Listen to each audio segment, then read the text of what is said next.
మొత్తం రాష్ట్ర వ్యాప్తంగా సంక్రాంతి హడావుడి ఉంది. ఇక్కడ చూసిర్రు ముగ్గులు ఎట్లా అనిపిస్తుంది? తప్పకుండా ఇప్పుడే వచ్చానండి. నేను కూడా ఇంకా ముగ్గులు చూడలేదు. మినిస్టర్ గారు డిప్యూటీ సీఎం గారు వస్తున్నారని విన్నాను. వాళ్ళతో వెళ్ళి ఒక రౌండ్ చూస్తాము.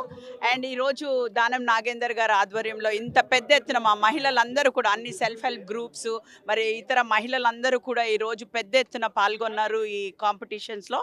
ఇది ఫస్ట్ టైం నాగేందర్ గారు ఒక prize awards and consolation prizes ఇవన్నీ కూడా మహిళలకి ఇవ్వడం జరుగుతుంది.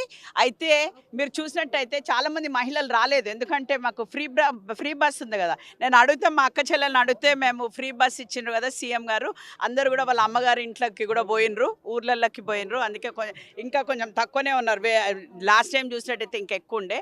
సో చాలా సంతోషం అండి. ప్రతి ఒక్క మహిళ కూడా వచ్చి అంటే ఎంత సందడిగా ఉందంటే ఇక్కడ మీరు చూసినట్టయితే అన్ని పండుగలు కూడా బోనాల నుంచి మొదలుకొని బతుకమ్మ కానివ్వండి, సంక్రాంతి పండుగ కానివ్వండి, ఇవన్నీ కూడా మహిళలందరూ కూడా ముందుకొచ్చి వాళ్ళు పార్టిసిపేట్ చేస్తుంటే మా అందరికీ కూడా చాలా సంతోషంగా ఉంది. ఇట్లనే ప్రోత్సహిస్తూనే ఉంటాము. మీ అందరికీ కూడా తెలుసు సీఎం గారు ప్రతి ఒక్క మహిళను కూడా కోటీశ్వరాలు చేయాలి అనేసి ఆయన ఒక ఆలోచన. అదే కాకుండా మహిళని మేము ముందుకంటే ఏ ప్రోగ్రామ్ ఉన్నా సరే వాళ్ళని ముందుకు రావాలి, ముందుకు నడవాలని ఫస్ట్ ఆ సెల్ఫ్ హెల్ప్ గ్రూప్లను మాత్రం ఎంకరేజ్ చేయడం జరుగుతుంది. మీకు కూడా ఇష్టమా ముగ్గులు? ఇంటి దగ్గర వేసిరా? అదే నేను చెప్పబోతున్నా. ఇప్పుడు నెక్స్ట్ నాకు అదే ఉంది. ఎందుకంటే మేము స్కూల్ నుంచి కానివ్వండి, కాలేజ్లో కానివ్వండి, ఎప్పుడైతే బోర్ వస్తుందో టీచర్లు మాకు లెసన్స్ చెప్తుంటే బోర్ వచ్చినప్పుడు ఏం చేస్తుంటే నోట్బుక్లు తీసుకుని ముగ్గులు వేస్తుంటే 1 month బిఫోర్ నుంచి సంక్రాంతి స్టార్ట్ అవుతుంది అనగానే ఒక నోట్బుక్ తీసుకుని ముగ్గులు వేస్తుంటే.